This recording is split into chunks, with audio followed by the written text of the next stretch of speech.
Olá, rapaziada, tudo bem? Seja muito bem-vindo a esse encontro hoje para o pessoal do terceiro colegial da rede pública da escola, das escolas do estado de São Paulo. Queria mandar um abraço para todo mundo do interior de São Paulo, o pessoal aqui da capital. Lembrando que hoje começa uma programação muito especial voltada para o Enem. Sim, sim, sim, sim, sim.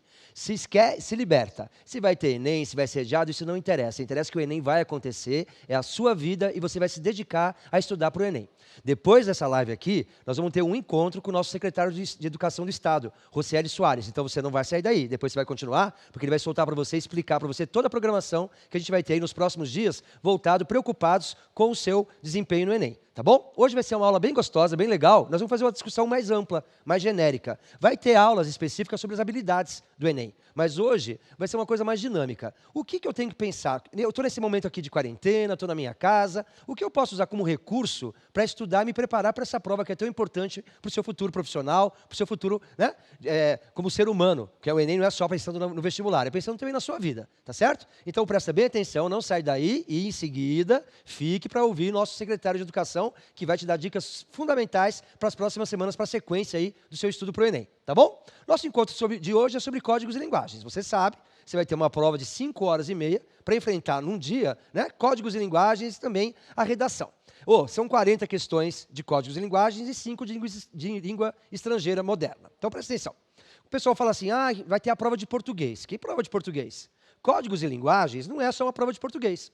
Códigos e linguagens envolve 5 saberes, 5 conhecimentos. Nós vamos ter a língua portuguesa, com a literatura, tá certo? Nós vamos ter a língua estrangeira moderna, e aí não se esqueça, cuidado com isso. Perigo, perigo, perigo. Tem gente que esquece de qual foi a língua que marcou na inscrição. Lembre-se se você marcou espanhol ou inglês, porque isso pode te atrapalhar bastante depois do seu resultado final. Cuidado na hora de fazer a inscrição e de lembrar no dia se você marcou espanhol ou marcou a língua inglesa. Educação artística, educação física. Sim, senhores, educação física, porque, afinal de contas, tem o código, né, a linguagem corporal. E também a questão de tecnologias. Ano passado, o Enem, o que caiu de questão sobre tecnologia informática. Não é que você precisa saber Excel, PowerPoint, conhecer as coisas. O que você precisa saber, né, é para que servem as redes sociais? Como é que ela vai impactar a sua vida? Então, esse ano, você vai se dedicar também ao estudo da tecnologia. Mas, professor, como é que eu vou me dedicar se eu estou sem aula? Não está sem aula? Como é que está sem aula? Não está com as aulas online? Tudo bem? Você não usa as redes sociais? Vamos, corre. Menos mimimi, mais ha. Vamos atrás de estudo, vamos tentar. Esse ano é um ano que você não pode escolher, não pode ter arrogância intelectual. Você não pode escolher o que te interessa, tudo interessa. O que cair na sua mão, você lê. Bula de remédio, jornal, o que cair na sua mão, você sai para ler. Tudo bem? Romance, revista, bora. Porque a gente percebeu no ano passado uma mudança fundamental na prova do Enem. Que foi qual? Foi uma prova de muita interpretação de texto. Caiu pouquíssimo, assim, sabe conteúdo? Gramática quase não caiu. Literatura, eu sou professor de literatura. Fiquei uma decepção triste. Quase não caiu, sabe, teoria da literatura? O que caiu foi texto. E um texto com vocabulário lá em cima. Então, cada vez mais a prova do Enem é uma prova de interpretação de texto. Então, esse ano, o que cair na sua mão para você ler, você vai ler. Fica claro? Tudo bem? Então, presta atenção. Porque existe hoje uma visão de que tudo nessa vida é um texto. Quando me convidaram hoje para vir aqui, eu pensei na roupa, fui cortar meu cabelo, dar um tapa no cabelo, tá certo? Lá, passar a régua, tá certo? Por quê? Porque é um código, você está me analisando. Tudo nessa vida é um texto. Vamos lá? A comida básica do brasileiro é arroz com feijão. Só que, estranhamente, nos supermercados, arroz com feijão está sempre lá no fundo do supermercado. Para quê? Óbvio. Para que é isso? Para você passar por todo o supermercado e comprar o que não precisa. Você precisa ler o texto, que é o supermercado. Bem, quem já veio para São Paulo capital sabe como é que é. Na escadaria do metrô existe um texto subentendido. Tá sem pressa? Fica à direita. Porque se você ficar parado na escada rolante à esquerda, vão te dar cotovelada, vão te xingar, baforada nas suas costas, mas não está escrito em lugar nenhum isso. Você precisa entender a vida. Tem gente que não sabe ler o texto, atravessar a rua. Tem 500 chances para atravessar a rua, 500 chances. Na pior chance, a pessoa atravessa. A pessoa é louca, tá certo ou não?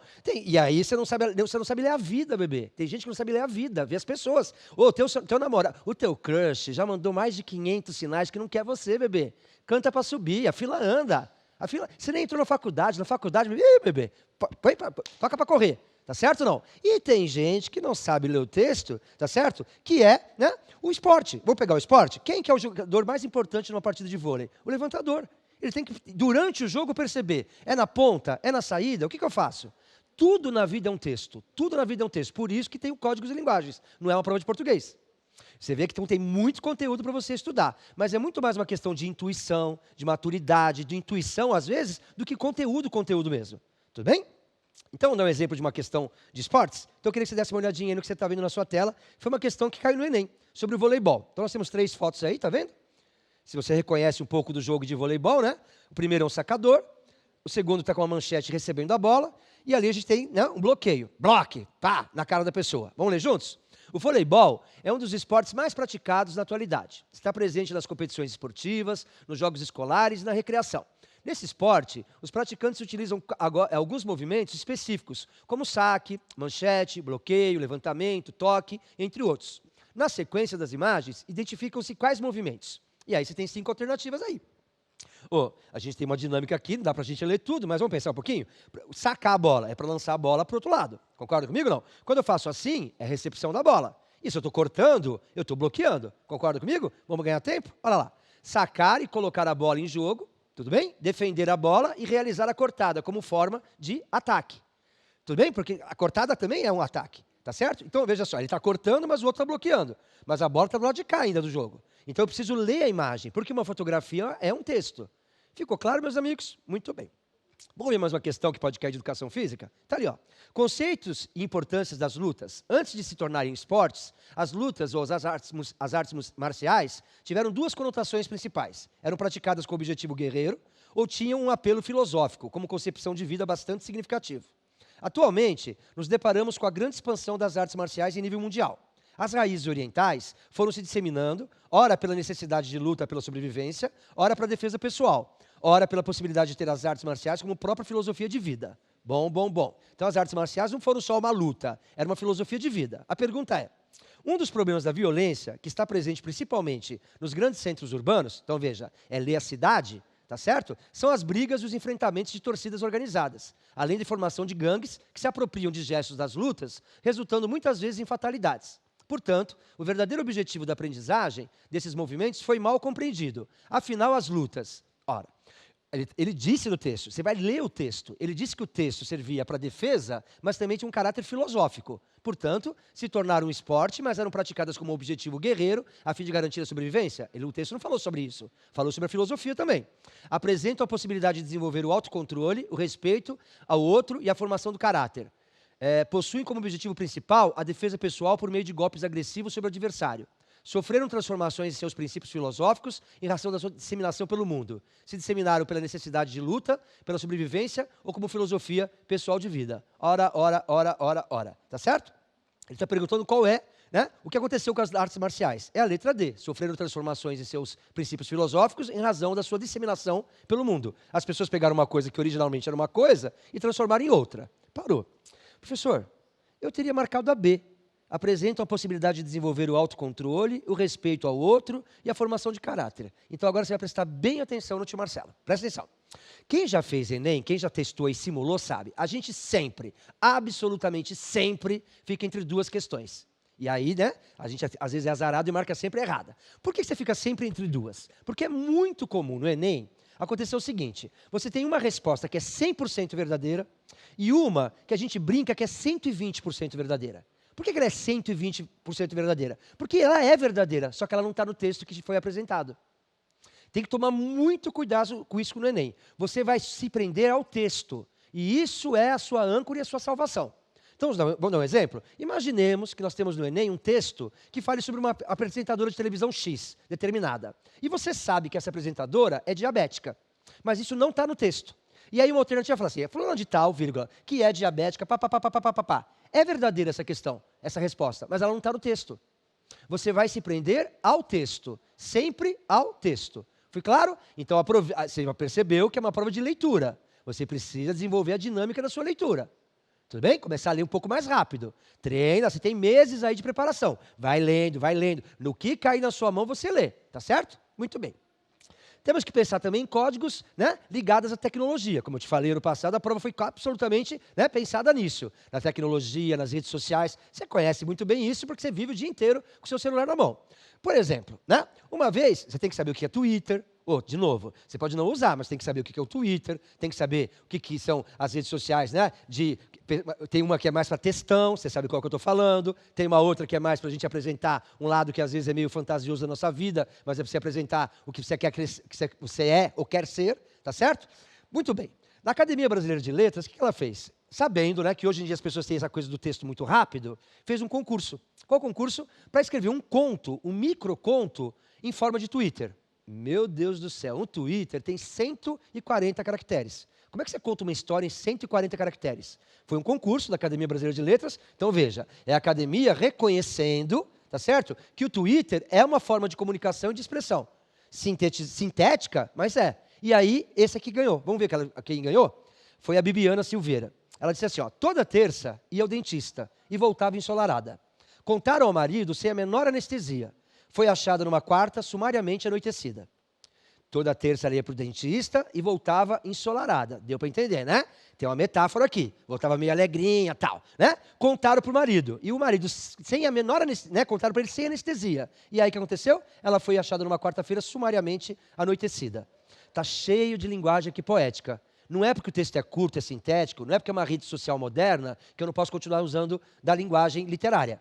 Tudo bem? Interessante isso, né? Como ela foi ao dentista, ele usou um campo semântico dentro da questão do dentista, anestesia. Tudo bem? E aí a questão que ela vinha toda ensolarada, mas aí o marido vai agir e ela vai ficar anoitecida. Fique aqui registrado que a gente é contra a violência contra a mulher, tá certo? Mas deu para entender. Sintético, mas literário. Não é porque é sintético que não pode ser texto, né, interessante e da literatura. Muito bem. Outra coisa que a gente tem hoje na tecnologia são as nuvens de palavras. Hoje a gente tem um recurso que é você, né, pela nuvem de palavras, você consegue entender qual é o assunto ou o que predomina numa determinada área de conhecimento. Dá uma olhadinha. Sempre, primeira coisa que você tem que perceber, as letras que são maiores são as palavras que você usa mais. Tudo bem? Então, só de bater o olho numa nuvem, então uma questão cara do Enem. Eles colocam uma nuvem e vão te perguntar qual é a profissão da pessoa, qual é a cosmovisão, a visão de mundo da pessoa. Olha aqui, só pelas palavras, né? Unção, agir, Jesus, obras. Provavelmente é uma pessoa, né, que frequenta uma igreja cristã. Tudo bem? Agora dá uma olhada na próxima nuvem. Dá uma olhadinha? Aí é interessante, né? Porque eles fizeram a formação de uma pessoa dançando. Novinha, pam, tá certo? Ai, ai, ai, chão, chão, chão. Tudo bem? Já matou a charada, né? Tudo bem? Já pegou? Claro que você entendeu o que é o funk. Tudo bem? Então, pela nuvem de palavras, eu sei qual é a área de conhecimento. E se a palavra é maior ou menor, é porque ela usa mais aquela palavra. Tudo bem? Então, a gente precisa começar a entender e reconhecer que tudo é um texto. E aí, eu preciso prestar atenção em algumas questõezinhas que eu já vou apresentar para você. Muito bem. Falei do funk, né? Marcelo, você gosta de funk, Marcelo? Bebê, a gente vai até o chão, né? Porque as pessoas acham que derrubam a gente, mas mal sabem eles que a gente vai até o chão. Funk é muito do seu universo. Pode cair a letra de um funk. E, professor, e funk é cultura? Opa. Não é cultura erudita, mas é cultura. E aí, vamos falar um pouquinho de cultura? Existe patrimônio tangível e patrimônio intangível. Existe patrimônio material e patrimônio imaterial. Então, presta atenção. Por exemplo, a gente está no estado de São Paulo, né? Aqui no estado de São Paulo, a gente tem alguns patrimônios intangíveis. Você aí do interior de São Paulo, nós temos aquela dança famosa que é o catira. Você aí da região de Tatuí, pessoal da região de Jales, Votuporanga, você tem o catira, que é uma dança em geral masculina. Hoje já se aceita mulheres, mas é uma dança tipicamente paulista. É um patrimônio imaterial do povo paulista. Para quem não sabe, sim, senhores, eu fui presidente de uma escola de samba aqui do Grupo Especial de São Paulo, chamado Unidos de Vila Maria. Hoje sou diretor da gloriosa Unidos de Vila Maria. Tudo bem? O carnaval, o samba paulista, hoje é patrimônio do estado de São Paulo. Tudo bem? Quer mais um patrimônio do estado de São Paulo? Um prato chamado virado à paulista. Você é muito jovenzinho, você não entende disso. Nos restaurantes, em geral, tem um cardápio já fixo. Toda segunda é virada paulista, toda terça é bife à rolê, toda quarta é feijoada, toda quinta. E o virada paulista é um prato que é paulista. Bisteca, mais couve, mais banana, mais não sei o quê, mais linguiça. Hoje é patrimônio imaterial do povo paulista. Já ouviu falar daquele bolo de rolo? Que é né, uma massa, tem mais recheio do que massa. Pois então, aquilo é patrimônio imaterial do povo pernambucano. Mas, Marcelo, você não come? Não é material? Então, mas não é o bolo de rolo que é o patrimônio, é o saber fazer o bolo de rolo. Tudo bem? Então veja só. São Paulo acabei de dar. Catira, né? O samba, a gloriosa Elis de Vila Maria, o Virada Paulista. Então veja lá. Carnaval é reconhecido como patrimônio imaterial do Estado de São Paulo. A decisão é do CONDEFAT. Muito bem. Vamos pegar o Rio de Janeiro? Patrimônios do Rio de Janeiro, imateriais, para você ver como é uma coisa bem ampla. Olha lá, a banda de Ipanema, o cordão da Bola Preta, o cacique de Ramos, que é do Carnaval. Tudo bem? Um fotógrafo lambi-lambi. É comum nas praças do Rio de Janeiro, um tripé e o cara tira foto. É uma coisa da paisagem carioca. Ou quem já foi à praia no Rio, quem ainda não foi, irá um dia, tá certo? Lá tem os famosos, uma marca de biscoito, tá certo? E o chá. Esse biscoito e esse chá é patrimônio imaterial do carioca. E o funk, bebê? Pois é, senhores. O funk hoje é patrimônio imaterial do povo carioca. Você pode colocar horários para o baile funk, criar regras para disciplinar, mas proibir o baile funk você não pode mais, porque o funk hoje é patrimônio carioca. Patrimônio material, patrimônio imaterial. É bem amplo o patrimônio imaterial. Vamos ler uma questão? Vamos lá? O modo artesanal de fabricação do queijo Minas foi registrado nesta quinta-feira como Patrimônio Cultural Imaterial Brasileiro pelo Conselho Consultivo do Instituto de Patrimônio Histórico e Artístico Nacional, o IPHAN. O veredito foi dado numa reunião de conselho realizado no Museu de Artes e Ofícios em Belo Horizonte. O presidente do IPHAN e do conselho ressaltou que a técnica artesanal de fabricação do queijo está inserida na cultura do que é ser mineiro. Morei 25 anos em Minas Gerais, mudei para São Paulo. Montei uma fábrica de queijo, eu faço queijo igualzinho mineiro. Eu posso chamar de queijo ricota, queijo branco, você chama do que você quiser. Queijo mineiro é o de Minas Gerais, tudo bem? É patrimônio do povo mineiro. Sabe? Então não é o queijo, é o saber fazer o queijo, que você não pega na mão. É um patrimônio imaterial ou intangível, que você não tange. Tudo bem? Muito bem. Qual desses 5 exemplos, então? Isso é uma questão do Enem. Qual desses 5 exemplos também é um patrimônio imaterial? Vamos ver? Eu tenho um sítio arqueológico ali na ilha de Florianópolis, tá certo? Eu tenho esse calçamento, né? Esse patrimônio, esse conjunto, né, urbanístico lá em Ouro Preto. Eu tenho esse quadro famoso, tá certo? Sobre o Tiradentes. Tenho essa igreja no Rio de Janeiro e tenho lá uma mulher fazendo uma panela de barro. Qual desses 5 parece com o ato de fazer o queijo? Obviamente que está fácil. Concorda? Olha lá. Tudo bem? Não é a panela de barro, é saber fazer a panela de barro, que é patrimônio imaterial do povo capixaba. Porque lá no Espírito Santo, né, eles adoram cozinhar, a famosa muqueca de panela de barro. Tudo bem? Quem é aí descendente de capixaba sabe o que eu estou falando. Então está ficando claro, gente? Patrimônio imaterial é bem amplo, mas também é necessário saber ler a vida para saber o que é patrimônio de um povo. Vamos pegar aqui São Paulo, capital? Quero falar agora com os nossos estudantes aqui paulistanos. O jeito de falar da Moca. Existe hoje, né, um pessoal lutando para que o sotaque da Moca, ora meu, pelo amor de Deus, me estava andando ali pela Paz de Barros, eles falam meio italianado, tá certo? O jeito de falar da Moca vai ser patrimônio imaterial do povo paulistano. Tudo bem? Viu como é ampla a questão? Vamos ler mais um? Não só de aspectos físicos se constitui a cultura de um povo. Há muito mais contido nas tradições, no folclore, nos saberes, nas línguas, nas festas, em diversos outros aspectos e manifestações transmitidos oral ou gestualmente recriados coletivamente e modificados ao longo do tempo. A essa porção intangível da herança cultural dos povos, dá-se o nome de patrimônio cultural imaterial. Qual das figuras abaixo retrata o patrimônio material da cultura? Vamos lá? Eu tenho então a estátua do Cristo Redentor, eu tenho o Pelourinho, eu tenho a festa de Bumba Meu Boi, as cataratas de Iguaçu e as pirâmides de Gizé. Vamos lá? Qual que é o patrimônio imaterial aqui? É a festa do Bumba Meu Boi. Tudo bem? Professor, sabe o que eu estou pensando aqui? Eu nunca tinha visto essa matéria e consegui responder. Você está vendo por quê? Coloquei essas duas de propósito para você entender que é uma questão de interpretação de texto. Muitas vezes a resposta, o que vai te dar instrumentos, mesmo que você não tenha tido isso na escola, tudo bem? Vai estar no enunciado. Menos mimimi e mais ha-ha-ha. Bora que é interpretar texto. Muitas vezes a resposta está no enunciado. O problema é que você, às vezes, não consegue ler com rapidez. Então, vamos treinar esses meses? Lê. Às vezes, é problema de vocabulário, precisa aumentar o seu vocabulário. Tudo bem? Inventaram uma coisa muito chata, quer dizer que o dicionário é o pai dos burros. Eu não sei, eu queria pegar essa pessoa e dar uma surra com um gato morto até o gato miar. Dicionário não é o pai dos burros. Dicionário é para nos ajudar. Não entendeu uma palavra? Grifa a palavra. Vai ao dicionário. Ampliar o vocabulário. Porque, às vezes, quando a gente fala assim, mas professor, o que está perguntando nessa questão? Aí você explica, a pessoa, mas é isso que estava perguntando, eu sabia. Você sabia a resposta, mas não entendeu a pergunta. Está faltando o quê? Vocabulário. Bora aumentar o vocabulário. Tudo bem? Bom, vamos lá. Marcelo, você falou que é professor de literatura. E aí, você já falou de esporte, você já falou de arte, de patrimônio? Pois então, porque a gente hoje é professor de códigos e linguagens. Então presta atenção. O que a gente pressupõe na literatura? Vamos lá? Escola normal. Do primeiro colegial, vai do trovadorismo até o romantismo. Segundo colegial, vai do realismo até o pré-modernismo.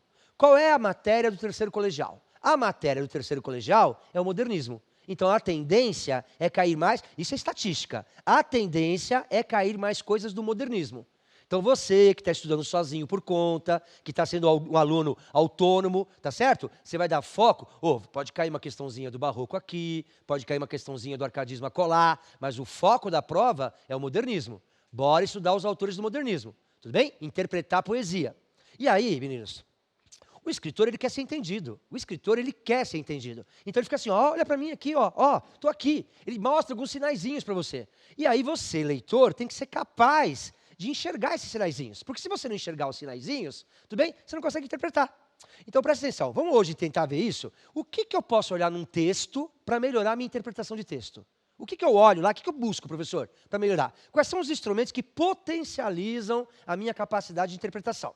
Vamos de novo? Hoje é uma aula inicial, tá certo? Inaugural desse foco que nós vamos ter no Enem. Quero lembrar novamente, você que chegou atrasado, ai. Não se esqueça que daqui a pouco o nosso secretário de Educação do Estado vai entrar com vocês, né? Rocieli Soares vai falar com você para explicar qual é esse projeto. Vamos focar no Enem, vamos arrebentar o Enem. Para cima deles, bebê, para cima deles, tudo bem? Vamos ver então o que a gente pode potencializar na leitura de um texto? Vamos lá. Primeira coisa, um escritor pode potencializar, chamar a sua atenção. Fica, ei, olha para mim aqui, leitor, com a questão do campo semântico. Aliás, você pode usar isso numa redação. Sim. Imagine que a sua redação é sobre a saúde no Brasil. Pandemia, com certeza, você já sabe, né? Vai cair peste negra, vai cair um monte. Comece a estudar as pandemias que já teve no mundo aí, porque com certeza qualquer vestibular que está ligado no planeta Terra vai falar de pandemia. Vamos lá? Seu texto é sobre saúde. Você pode então usar, para o texto ficar mais interessante, com coesão, termos da saúde. Que a saúde brasileira está respirando sobre aparelhos, que precisa levar uma injeção de ânimo, porque ela está na UTI. O remédio para esse problema, percebeu que eu usei palavras do próprio campo semântico da questão da saúde para falar da saúde? Da coesão no texto. Você vai escrever um texto sobre a luta para o primeiro emprego. Você sabe que é uma batalha, não é fácil correr atrás de um trampo. Concorda comigo? Você vai usar palavras da guerra. Ou o lugar onde você está procurando o emprego é o campo de batalha, é a trincheira. A pessoa que está lutando, disputando com você a vaga, é seu inimigo. O seu currículo são suas armas. Percebeu? Eu pego um campo semântico e escrevo todo o texto usando esse campo semântico, da coesão, deixa o texto mais interessante. Então isso pode ser usado por você, escritor, e você, leitor, procurar isso no texto, para deixar o texto mais interessante. Vamos lá? Outra questão que eu posso usar, a questão da conotação e denotação. Ora, você sabe disso. Literatura é conotação ou denotação? Ih, Marcelo, esqueci. Ei, para. Conotação, C de criação. Denotação, D de dicionário. Literatura é criação ou é o pé da letra que está no dicionário? Criação. Então, procurar os sentidos conotativos é importante para você. Por exemplo, né? Aquele famoso poema, no meio do caminho tinha uma pedra no meio do caminho. Vamos lá? No meio do caminho tinha uma pedra no meio do caminho. Tinha uma pedra, no meio do caminho tinha uma pedra. Nunca me esquecerei desse acontecimento na vida das minhas retinas tão fatigadas. Nunca me esquecerei que no meio do caminho tinha uma pedra no meio do caminho tinha uma pedra. Ah, Marcelo, pedra é obstáculo. Se fosse só obstáculo, eu podia colocar assim, então, no meio do caminho tinha um pedágio no meio do caminho. No meio do caminho tem uma porteira, tem uma porteira no meio do caminho. No meio do caminho tem um hipopótamo. Ei, junto com a pedra veio muito mais coisa. Pedra é fria, pedra é dura, pedra é sólida, ou ele tem um problema que é sólido, ele pega na mão, é concreto. Pedra é intransponível, pedra é incômoda. Olha quantas coisas vêm juntas. Você, às vezes, vai mal na interpretação de texto, porque dá uma certa preguicinha. Você encontra a primeira comparação, a questão da conotação, você já desencana. Vamos lá? Seus olhos são esmeraldas. Marcelo, é verde. Mas se fosse só verde, então eu podia colocar assim, seus olhos são 2 sapos. Seus olhos são 2 bandeiras do Palmeiras. Junto com o verde vem beleza, vem brilho, vem raridade, vem valor. E quanto mais você aprofundar buscando essas camadas, mais interessante fica seu texto. Resumindo, você está vendo que é trabalhoso. É trabalhoso, mas é prazeroso. É trabalhoso, mas é prazeroso. Ler não é juntar letra B mais A, Bá, T mais U, Tu. Ler é você aprofundar e buscar essas camadas. Não se esqueça, a prova é basicamente interpretação de texto. Muito bem. Estou falando disso para falar da metáfora. Um escritor, uma das bandeirinhas que ele usa, leitor, olha para mim aqui, olha para mim, é através das metáforas. Tudo bem? Então veja só. Tem uma música famosa do Nando Reis, uma das minhas músicas prediletas. Ele chama Luz dos Olhos. Põe os meus olhos em você, se você está. Dona dos meus olhos é você, avião no ar. Ela é para ele um avião no ar. Meu Deus do céu, o avião no ar. Vamos lá, meninos? Passa o avião. O que você faz? Você está olhando para mim? Está me vendo? Vamos de novo? Avião no ar. Olha para mim, ó. A pessoa que eu amo tem 500 pessoas no pátio do colégio. Você só foca naquela pessoa. É um avião no ar. Vamos lá? O dia para esses olhos sem te ver é como o chão do mar. Como é que é o chão do mar? Lá embaixo é frio. Muito frio. O dia que você não está, não tem calor. Lá embaixo é escuro. Lá embaixo, tá certo? Não tem vida, não tem oxigênio. Olha quantas metáforas. Quanto mais eu buscar as metáforas, mais interessante fica a minha interpretação de texto. Conotação e denotação, metáforas, tá certo? Campo semântico. Outra coisa que ele pode usar, o campo imagético. O que é o campo imagético? Ele constrói todo o texto em cima de uma imagem. Vamos ver esse poema lindo, lindo, lindo de Mário Quintana, poeta gaúcho? Primavera cruza o rio, cruza o sonho que tu sonhas. Na cidade adormecida, primavera vem chegando. Catavento enlouqueceu. Tá vendo o vento, né? Ficou girando, girando. Em torno do catavento, dancemos todos em bandos. Dancemos todos. Dancemos amadas, mortos, amigos. Dancemos todos. Até não mais saber-se o motivo. Até que as palmeiras tenham por sobre os muros florido. Ele está dizendo da passagem do tempo. Falou de amadas, falou de mortos. O tempo está passando. E aí qual é a ideia? A ideia é que tem muita coisa girando. Olha aí o poeminha. Olha o que aconteceu no poeminha. Olha lá. Horas para fazer isso no PowerPoint, bebê. Horas. Olha lá. Levei horas para fazer isso. Levei uma surra do PowerPoint, mas eu fiz. Olha lá. Você acha que é só você que está se adaptando ao mundo novo? E a gente, professor, tudo velho, tentando descobrir como é que faz as coisas. Tudo bem? Palmas para os professores da rede pública, todos os professores que estão se matando, se desdobrando para aprender a mexer em aplicativo. A gente está se matando, bebê, mas ninguém segura a gente não. Olha lá. Tudo bem? Você viu a coisa girando? Girando, girando, girando. Olha lá. Lembra catavento, que lembra o relógio, que lembra o ciclo, que lembra a ciranda, que lembra redemoinho. Ele usou uma imagem para construir o poema inteiro. Nossa, professor, quantas coisas bacanas que o escritor pode usar. Não é só o escritor, você também escreve. Eu sei, você acha que eu não sei que você tem um caderninho aí enfiado numa gaveta com seus poeminhas escondidos? Você acha que eu não sei que tem aí o pessoal que participa do slam? Batalha de MC, hein? Tem umas meninas que arrasam no slam. Você acha que eu não sei? Olha lá, começa a usar isso nos seus poemas, nos seus textos. Bora, bora. Muito bem. Outra coisa que ele pode usar, os aspectos gráficos. Olha esse poema famoso. Pluvial, pluvial, pluvial, pluvial, fluvial, fluvial, fluvial. Pluvial é chuva, cai na vertical. E aí vai formando o rio na horizontal. Tudo bem? Quer mais um exemplo? Guimarães Rosa tem um texto maravilhoso chamado Miguelim. O Miguelim morava num lugar chamado Mutum. O Mutum era um lugar cercado de montanhas, tinha muitas montanhas. É um vale que tem muito rio, e lá ele vai aprender muita coisa, né? Lá ele vai sofrer o conto inteiro. O pai dele vai se matar, o cachorro dele vai embora. Um sofrimento doido, doido. No final do conto, um rapaz vem e fala assim, menino, você aperta muito a vista, porque ele fazia muito assim. E colocou os óculos no Miguelim, e o Miguelim enxergou melhor a vida. Tudo bem? A metáfora de que o menino, né, amadureceu. Por que o lugar chama Mutum? O lugar chama Mutum, dá uma olhadinha. Porque é um lugar cercado de montanhas. Olha os M's na ponta. Tem muitos rios. Tudo bem? Tem muitos rios.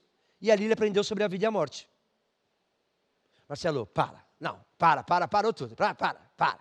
Você não vai falar para mim numa sexta-feira que o cara pensou nisso. Por isso, bebê, que ele é o Guimarães Rosa e ele está na Wikipédia e no Google. E é por isso que você o estuda, tá certo? Porque ele faz uma coisa desse jeito. Quando o cara é bom, bebê, ele usa todos os recursos possíveis e imagináveis. E não é legal saber que isso existe? O que eu não me conformo é o seguinte, como é que você sabe que alguém faz isso e você não vai atrás de descobrir? Como é que alguém pode te enganar? Como é que alguém pode fazer uma coisa que você não entende? Antigamente, quando eu tinha a sua idade, faz uns 10 anos, mais ou menos, eu ia para o cinema, se eu não entendesse um filme, eu ficava louco. Eu ficava louco da vida. Hoje vocês começam a ver um filme, se você não entende, você vira as costas. Como é que você aceita que um ser humano fez uma coisa que você não entende? Tem que ir atrás, tem que ir atrás. Olha quantos recursos um escritor pode usar. E você, quando escreve seu texto, pode usar também. Tudo significa, tudo. Olha lá, vamos ver esse poeminha? Maravilhoso. Ronaldo de Azeredo. Solitário, solidário, soliário. Solitário, solidário, soliário. Solidário, solitário, soliário. Solidário, solidário, soliário. Ora. O que ele está mostrando para você? que a diferença de uma postura de solidão para uma postura de solidariedade é pequenininha. Tão pequenininha quanto uma letra, quanto um fonema. O D e o T, ou em fonemas, o D e o T. Tudo bem? Para você sair de uma posição de solidão para solidariedade, de ir ao encontro ao outro, é dar um passo. Um passo tão pequeno quanto trocar uma letra. Tá, Marcelo, tá. Mas lá no final, o que aconteceu? Falhou a digitação? Não, é de propósito. Por que ele deixou ali aquela coluna aberta? Para você, leitor, preencher. E aí, qual vai ser a sua escolha? Você vai ser solitário ou vai ser solidário? Ou ele não falou, mas ele sabe o que ele quer. Ele sabe. Ele sabe qual é a sua que resposta ele espera de você. Por quê? Porque na última linha, o que ele fez na última linha? Solidário, solidário. É óbvio que ele quer que você continue solidário. Tudo bem? Então, quando o cara é bom, meus amores, todos os recursos possíveis e imagináveis. E quanto mais você conhecer esses recursos, melhor vai ser a sua interpretação de texto. Tá bom?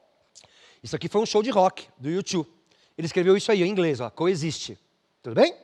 Você conhece aqueles símbolos? O primeiro símbolo ali, né, é do Islã. A estrela de Davi é o judaísmo. E a cruz que remete ao cristianismo. Sim? A imagem anterior é de um show da banda irlandesa U2, cujo vocalista Bono Vox é reconhecidamente um artista de posicionamento crítico e que se envolve em várias questões atuais que preocupam a humanidade. O tema da imagem acima é, por que ele teria feito isso num show de rock? É uma crítica à supremacia cristã ocidental? É uma defesa do ateísmo, já que coloca grandes religiões no mesmo nível, apologia à tolerância religiosa, uma escala de valores entre as religiões, a mais importante é do Corão, seguida pela Torá e, por fim, a Bíblia. As cores remetem a rituais satânicos muito cultuados entre os roqueiros. Tudo bem? O que ele está pregando aqui? Ora, ora, ora. É claro que ele colocou os três no mesmo nível, na mesma palavra, na palavra coexistir, portanto, é a letra C. É a apologia, é a defesa da tolerância religiosa. Tudo bem? O gostoso do mundo é que ele é plural. Viva a pluralidade. Tudo bem? Muito bem. Quando o cara é bom, rapaziada, estamos na reta final, tá acabando, calma aí, segura aí. Não vai embora, hein? Em seguida a gente vai ter a live do nosso secretário de educação. Fica aí, não sai daí. Bom, se a gente pensar um pouquinho, o cara quando é bom mesmo, você viu? Vamos resumir o que eu falei até agora? Ele não se preocupa só com o que ele escreve, ele se preocupa com o como ele escreve. É o como ele escreve também. E é por isso que você vai mal na interpretação. Porque quando você vai interpretar, você só lê o que ele escreveu. Ô danadinho, é como ele escreveu também. É a forma e o conteúdo. Vidas Secas. Quem já leu Vidas Secas sabe, Vidas Secas não é um livro muito longo, mas não vai. Porque assim, calor, ponto. Vermelhidão no horizonte, ponto. Suor, ponto. Baleia olha, um verbo, ponto. Calor, ponto. Por que ele faz assim? Por que ele não fez assim, ó, Fabiano, lá, vírgula, mas, lá, vírgula, já que, lá, vírgula, entretanto, lá, vírgula, portanto, por que ele não fez isso? Porque se ele faz assim, ia ser uma frase que ia fluir, como um rio. E essa não é a vida do sertanejo nordestino. A vida do sertanejo nordestino é no tranco, é truncada, é no soquinho. Vende o almoço para comprar a janta, vende o almoço para comprar a janta, vende o almoço para comprar a janta. Então ele fez um livro truncado. Marcelo, você vai falar para mim que o cara pensou nisso? De novo, é por isso que ele chama Graciliano Ramos, está no Wikipedia e no Google. Tudo bem? Você só faz o quê? Bate palma e faz assim. Tudo bem? Tranquilo? Quando o cara é bom, ele se preocupa com a forma e o conteúdo. E vocês, quando vão interpretar texto, só olham o que está escrito. Tem que olhar o como está escrito. Tudo bem? Muito bem. Dá uma olhadinha nesse poema aqui, ó. Pássaro em vertical. Cantava o pássaro e voava, cantava para lá, voava para cá. Você viu? Cantava para lá, voava para cá. Cantava para lá, voava para cá. Ele está fazendo, né? O texto bater com a forma bater com o texto. Vamos lá? Voava o pássaro e cantava. De repente, um tiro seco. Ei, olha para mim, olha para mim. Se eu der um tiro no pássaro, pá, o que vai acontecer? Concorda que ele não vai cair assim? Ele cai primeiro na diagonal? Certinho? Olha lá.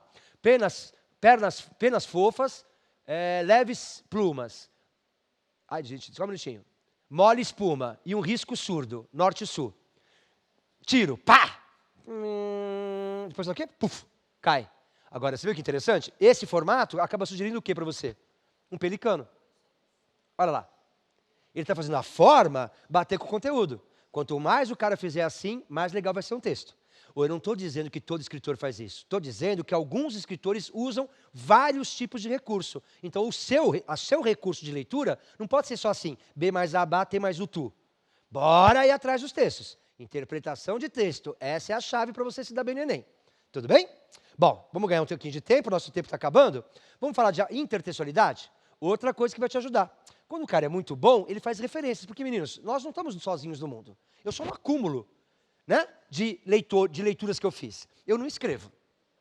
Né? Mas se eu escrevesse, com certeza ia ter um pouquinho, uma pincelada de Clarice Lispector, uma pincelada de Guimarães Rosa, uma pincelada dos escritores que eu gosto, porque eles me formaram.